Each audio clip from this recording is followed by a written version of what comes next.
Now, a person with these beautiful feelings, you'll find them forgiving and pardoning others. Why? Because he possesses these beautiful qualities.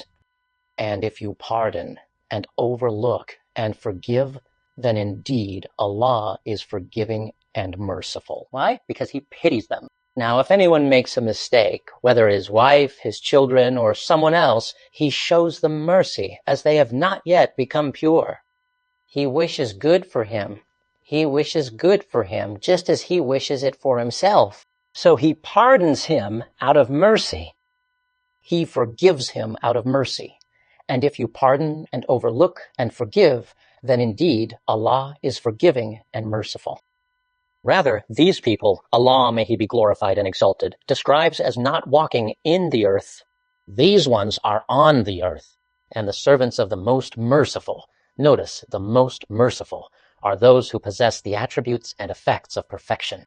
And the servants of the most merciful are those who walk on the earth. He didn't say in the earth. Gently, calmly. And when the ignorant address them, they say peace.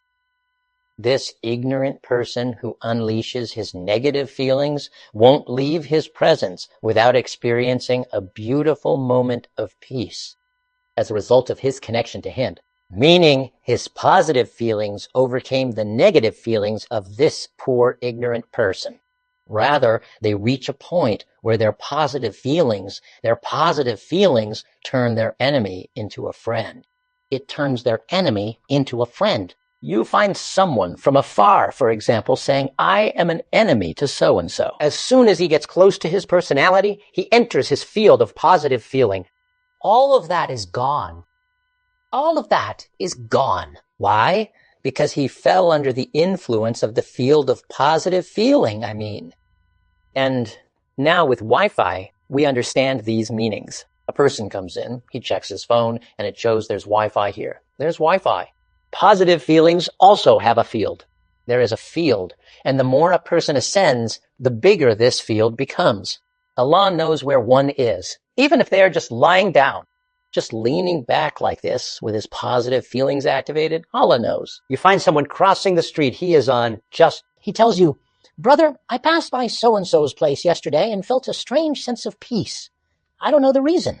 He doesn't know that there is someone lounging there, activating this beautiful positive feeling. Humans aren't insignificant. When he reaches the point of embodying these positive feelings and these positive qualities, the perfection of humanity emerges. Perfection of humanity appeared. And here you realize the meaning of stewardship on earth. This person has become a steward on earth through these feelings. A steward on earth. Why? Because they are manifestations of Allah's attributes. A person with mercy in his heart reflects a trace of God's attribute, the merciful. His forgiveness leaves a mark. Here's the meaning of vicegerency. So the meaning of stewardship for a person is to be endowed with these positive feelings.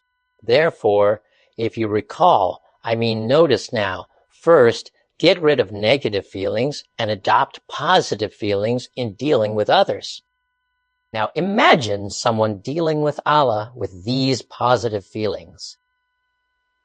If you recall in the stations of the seekers, in a previous lecture we gave, there are emotional stations a person reaches to ascend to sainthood.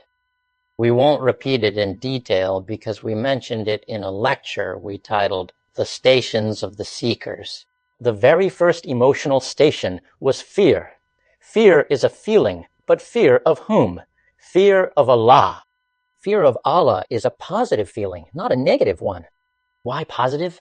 Because fear of Allah prevents us from harming anyone.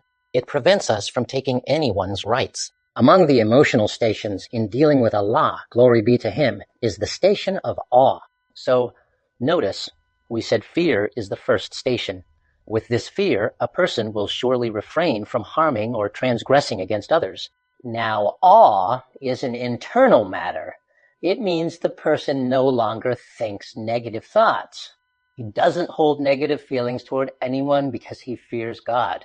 So with fear, his limbs are purified from evil deeds, and with awe, his inner self is purified from negative thinking and negative feelings towards others. The third station on the journey to Allah, glory be to him, we said, is apprehension. Apprehension is a feeling where one may benefit others and do good deeds while having this simple feeling of saying, Allah, accept this from me. Saying, may Allah accept it from us, he is always keen to perform the deed in the best possible way. Then he ascends to the rank of modesty. He is ashamed that Allah would ask him about something he could have done for another, but didn't.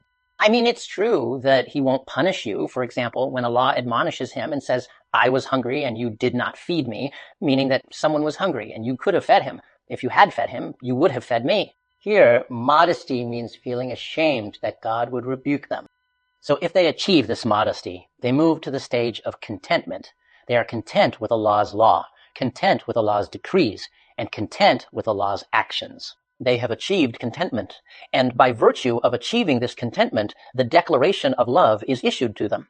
Through the decree of love, they realize their devotion and feel it. The positive ones God describes in just 2 words: no fear, no grief.